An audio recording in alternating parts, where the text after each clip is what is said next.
सिर्फ यूपी ही नहीं बल्कि पूरे देश में एक नाम काफी चर्चाओं में है। वो नाम है यति नरसिंहानंद का। आखिर ये यति नरसिंहानंद हैं कौन, जिनके एक बयान से पूरे देश में बवाल मच गया।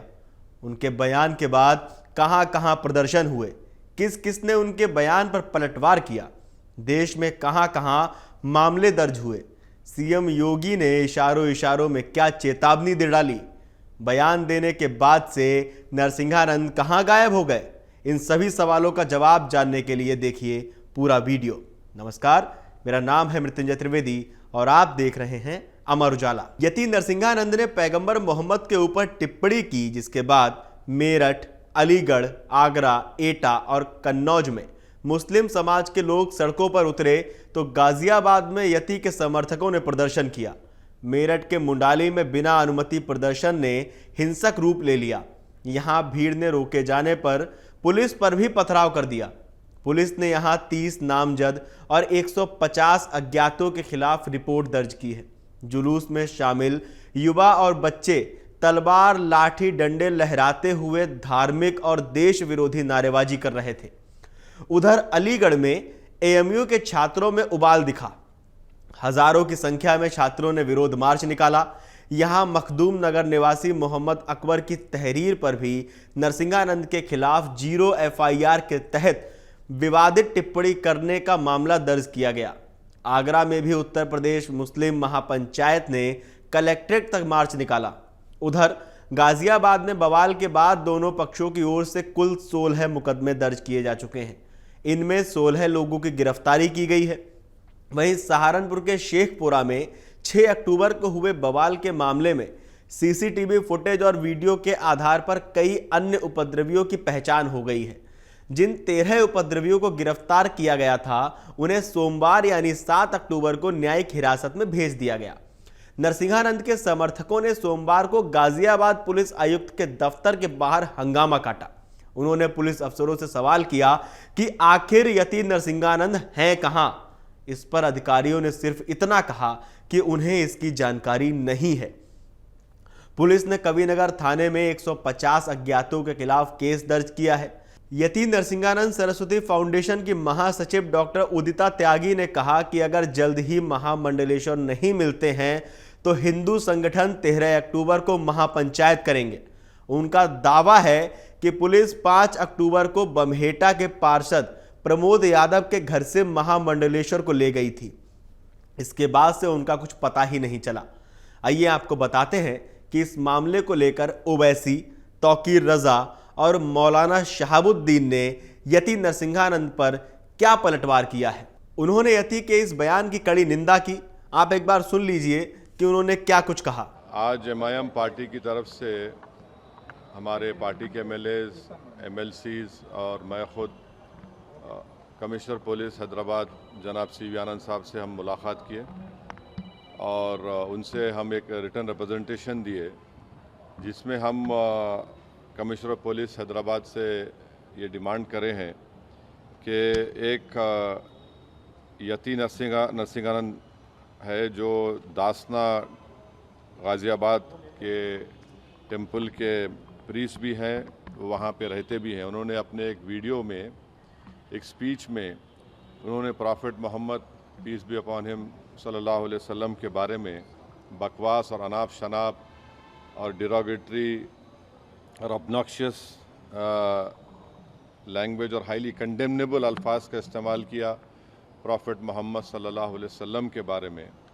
उसमें मैं पूरा पढ़ के सुनाना मैं ज़रूरी नहीं समझता हूँ, मगर जो गंदगी और बेहूदगी की किस्म की जो बातें उन्होंने की है, जिसमें उन्होंने कहा कि मैं हिंदुओं से अपील करता हूँ कि दशहरा के दिन आप जो है प्रॉफिट मोहम्मद सल्लल्लाहु अलैहि वसल्लम के एफिजी बनाकर आप उसको बंद करिए। उसमें और दूसरे 4-5 चीज़ें भी हैं जो मैं नहीं समझता कि दोहरा सकता हूँ मैं यहाँ पर, मगर हम अपने रिटर्न रिप्रेजेंटेशन में लिख कर दिए, इसलिए लिख कर दिए ताकि जो उनका कंटेंट है स्पीच का वो पुलिस को मालूम हो सके। आप लोग जानते हैं कि ये यति नरसिंहानंद इससे पहले भी हेट स्पीच में अरेस्ट हुए, जेल को गए और उनका एक बेल का कंडीशन ये भी है कि वो दोबारा इस तरह की बकवास नहीं करेंगे। तो हमारा फर्स्ट डिमांड ये है कि उनकी बेल को कैंसिल किया जाए। सिर्फ केस रजिस्टर नहीं होना चाहिए बल्कि उनको अरेस्ट होना चाहिए। और हम लोग हमारे अराजकता की बात है तो कोई भी शख्स अगर गैर कानूनी एतबार से अराजकता की बात करता है और माहौल को उत्पन्न करता है, भड़काता है, भड़काऊ बयान देता है, तो वो हेट स्पीच के दायरे में आता है। उसके खिलाफ कानूनी चाराजोई करना चाहिए, मगर ये निष्पक्ष होना चाहिए। ऐसा ना हो कि एक तबके के लिए तो तुरंत कार्रवाई हो जाए और दूसरे तबके के लिए सहानुभूति रखी जाए और उसको ठंडे बस्ते में डाल दिया जाए। जो भी काम हो कानून के दायरे में हो और निष्पक्ष इंसाफ पर मबनी होना चाहिए, तो है एक जमहूरी निजाम के चलाने वाला हुक्मरान, वरना तारीख ऐसे लोगों को माफ नहीं करेगी।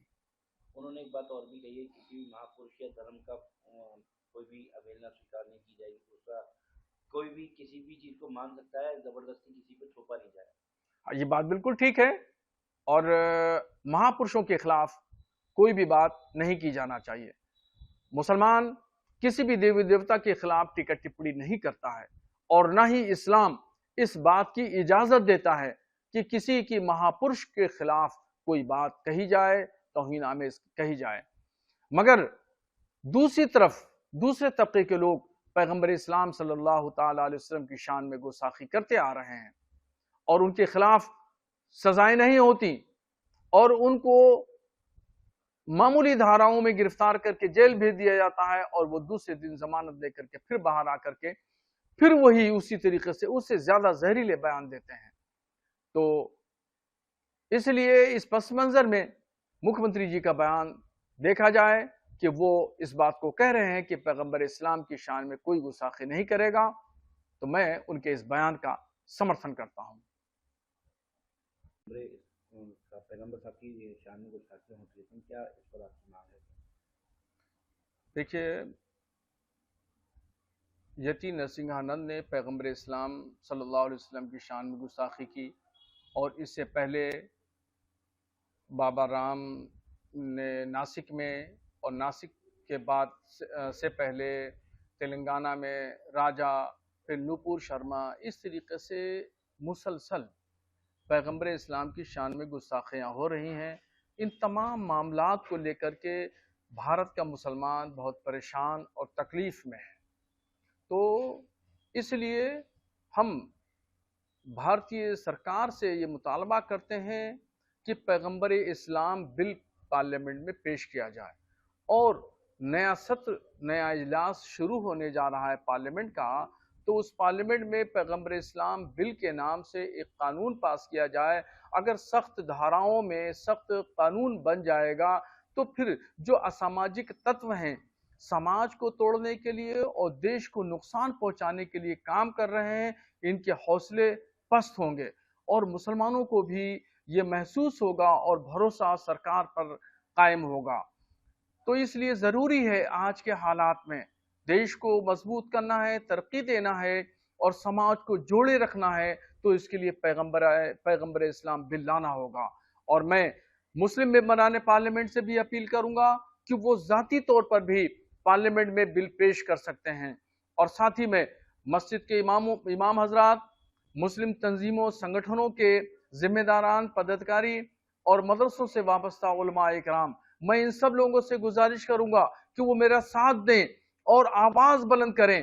प्रधानमंत्री और लोकसभा के अध्यक्ष को पत्र लिख करके मांग करें कि पैगंबर इस्लाम बिल पार्लियामेंट में पेश किया जाए और फिर उसको पास भी कराया जाए।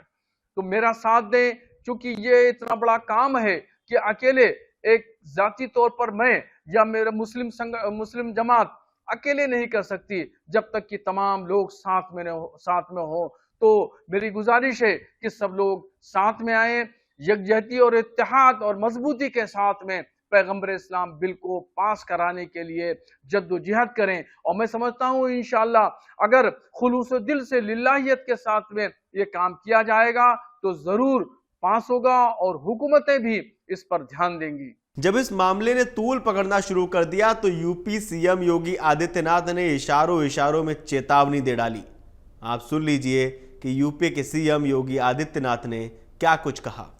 किसी महापुरुष के खिलाफ, किसी योगी सन्यासी के खिलाफ अपशब्दों का प्रयोग करता, भद्र भाषा का प्रयोग करता है तो वह दंड का भागी बनता है। उसके खिलाफ कानूनन कार्रवाई होनी चाहिए, कार्रवाई होनी होती है। लेकिन विरोध का मतलब ये नहीं होता है कि हम आगजनी करें, तोड़फोड़ करें, लूटपाट करें। यह कतई स्वीकार्य नहीं हो सकता, कतई स्वीकार्य नहीं हो सकता है। और इसीलिए मैं देखता हूं एक कर्ता अपने आप का जन्मसिद्ध अधिकार मान लेता है जब वह हिंदू धर्म के देवी देवताओं के खिलाफ अपमानजनक टिप्पणी करते हैं, हिंदुओं के मान बिंदुओं को अपमानित करते हैं, मूर्तियों को खंडित करते हैं, उसको अपना जन्मसिद्ध अधिकार समझते हैं। हिंदुओं की ओर से तो कोई प्रतिक्रिया नहीं होती।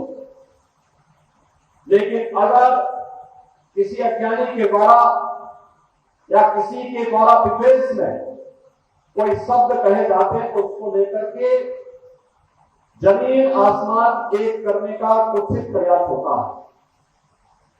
कानून को कोई हाथ में लेने का दुस्साहस न करे, और अगर कोई कानून को हाथ में लेने का दुस्साहस करेगा तो उसको कानून की गिरफ्त में आना ही होगा।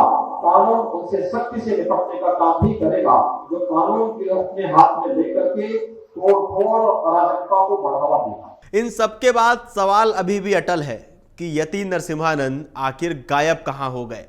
इस मामले को लेकर नरसिम्हानंद के समर्थकों ने क्या कुछ कहा, चलिए अब आप एक बार ये भी सुन लीजिए। हम ये मांग लेकर आए हैं कि जो यति नरसिंहानंद महाराज जी हैं हमारे, उनसे हमारी एक बार मुलाकात करा दी जाए। ठीक है, ये जो साजिशें हैं, ये जो बंद करके रख रखा है कई दिन के लिए, अभी यही पता नहीं है कि महाराज जी हैं या नहीं है, कहाँ है। ठीक है, ये हमले सब जो किसी मंदिरों पर थोड़ी हो रहे, सनातन धर्म पर हो रहे। सनातन धर्म को नष्ट करने की ये जिहादियों की पूरी प्लानिंग है। जो वीडियो वायरल हुई थी उसमें कुछ लोग मंदिर पे आते दिखाई दिए थे। हाँ, तो उस वीडियो का आधार पर कुछ कार्रवाई की बात करिए आप लोगों ने? कोई कार्रवाई नहीं कर रहे उस पर। ये लोग तो महाराज जी को गिरफ्तार कर लिया और सनातन धर्म को, जो एक तरीके से सनातन धर्म की नींव जो कमजोर करना चाह रहे हैं ये लोग।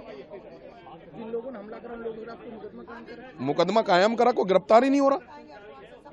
वो लोग तो सब ऐसे खुले में प्रदर्शन कर रहे हैं, खूब बलवा कर रहे हैं अपना, खुलेआम वीडियो शेयर कर रहे हैं। कोई सर कलम करके 1 लाख रुपए का इनाम देना चाह रहा है, कोई कुछ कर रहा है।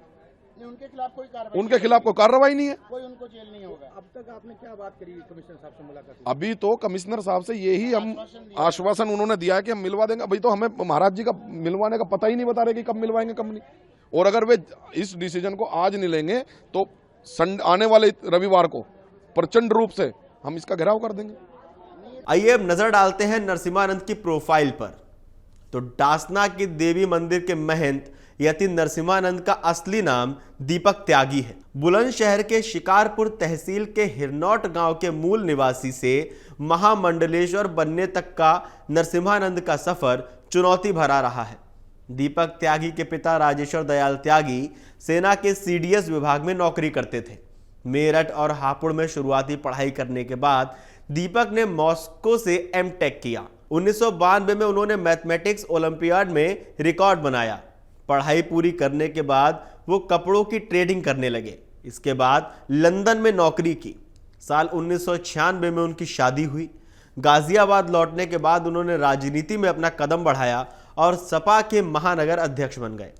यति नरसिम्हानंद ने साल 2001 में 2 साल की बेटी और पत्नी को छोड़कर संन्यास ले लिया। साल 2002 में ब्रह्मानंद सरस्वती से दीक्षा ली और यति नरसिम्हानंद सरस्वती बन गए। कुछ दिनों तक दूधेश्वर नाथ मंदिर में रहे। संतों ने डासना देवी मंदिर का महंत बना दिया। भड़काऊ और आपत्तिजनक बयान समेत कई विवादों में अब तक 80 केस इनके खिलाफ दर्ज हो चुके हैं। इस पूरी खबर को लेकर, इस पूरी जानकारी को लेकर, यति नरसिम्हानंद को लेकर हुए विवाद पर आपका क्या कहना है, हमें कमेंट करके बताइए और देखते रहिए अमर उजाला। अगर आप ये वीडियो YouTube पर देख रहे हैं तो हमारे चैनल को सब्सक्राइब करें और बेल आइकन को दबाना ना भूलें। अगर आप Facebook पर ये वीडियो देख रहे हैं तो हमारे पेज को लाइक करें।